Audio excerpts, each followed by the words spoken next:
Thank you, President. Amnesties are not an anomaly. A number of member states have them in their constitutions, and in recent decades, we've seen more than 50 in the EU.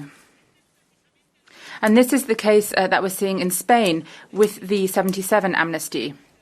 Furthermore, 3 more amnesties have been granted since. But since they weren't fiscal amnesties, fiscal amnesties, so you weren't quite so upset by them. You seem to be happier to grant amnesties for corruption and putting up ballot boxes. Members of the PP, I know you're frustrated by this amnesty, but the thing is that you failed in forming a government because you couldn't win people over. You live off conflict, and it's increasingly difficult to differentiate from the extreme right.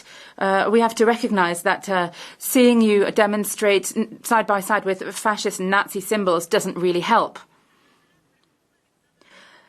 But in this chamber, we're concerned about the General Council of the Judiciary in Spain. It expired 5 years ago. The PP senators boast that they control the chambers of the Supreme Court by the back door, and that judges can ignore the separation of powers when it comes to speaking out against laws that are yet to be adopted.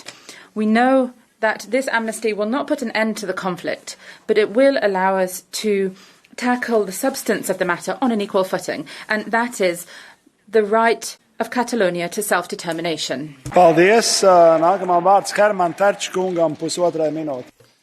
you very much. Mr. Touch for 1.5 minutes now.